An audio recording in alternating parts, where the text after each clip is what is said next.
If you're watching intentionally and you're really trying to pick up on all the different cues and visual things that's happening throughout the movie, it'll have you screaming at the TV. And that's how I was throughout watching. I was saying to myself,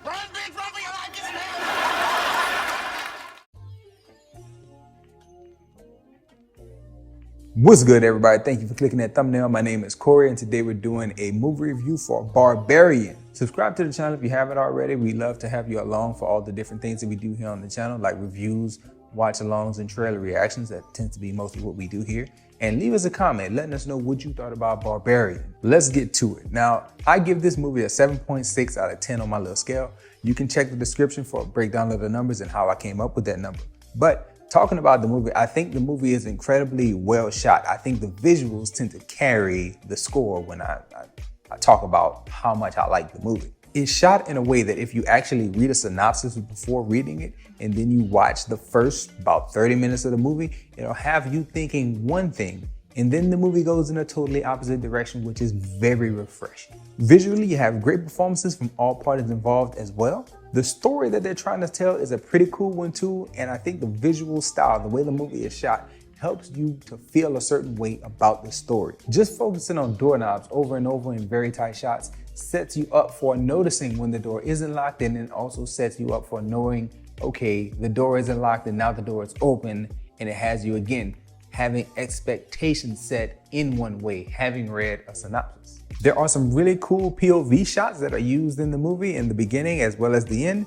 There are some very cool third-person shots that are used in the flashbacks to the 1980s. And again, I like the fact that they don't just exposition dump everything on you, but there is sets and cues and different things that happen that allow you to like go along with the story and know for certain where things are taking place, which is very, very good storytelling in my opinion. Also, another huge positive is the fact that darkness is used to kind of set the mood.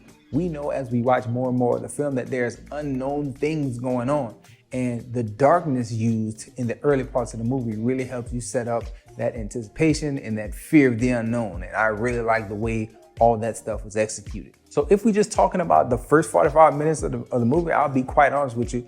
If you're watching intentionally and you're really trying to pick up on all the different cues and visual things that's happening throughout the movie, it'll have you screaming at the TV. And that's how I was throughout watching. I was saying to myself,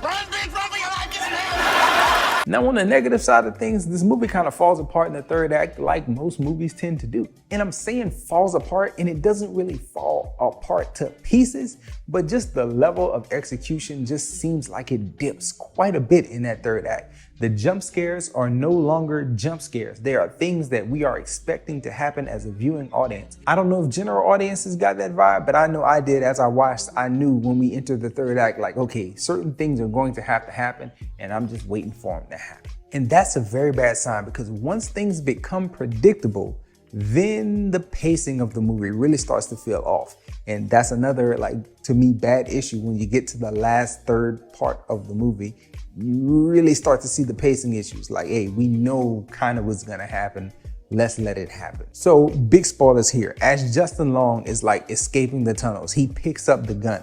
We know at that point, he's gonna shoot Georgiana Campbell. At some point, he's gonna shoot her accidentally, and then the movie's gonna continue from there. So let's get there.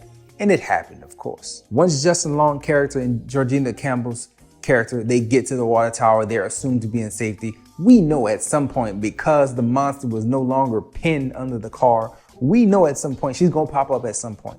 And then they deliver a line that's just like, hey, why would you say that out loud? And it just gave a huge green light for the monster to just bust through the wall. It felt almost as if that was a cue and he had set things up.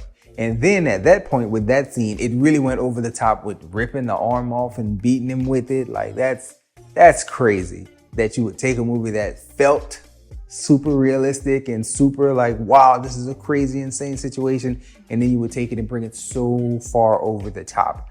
That's kind of how I felt like things devolved as the movie went along, just in that last third act. Overall, I would say that the movie continued to be entertaining through that third act. It's just that the level of execution, the way it felt so well done in the beginning, kind of just felt like, okay, let's wrap it up. Let's go through the motions at the very end. And that was slightly disappointing, which, garnered it a lower score. As I watched the movie, first half, I was kind of ready to say, hey man, this kind of dethrones The Black Phone as like the best horror of the year. Just well made, well done, uniquely shot, very interesting to look at movie. And then when you get to the third act, it really kind of like dropped right back down to the standard monster movie, which is, it's not bad. It wasn't bad. It was great setup to get to that point. It just, at that third act, felt like we've fallen off now. Let's just wrap it up. But again, let me know what you think. Those are just my thoughts. I would love to hear yours.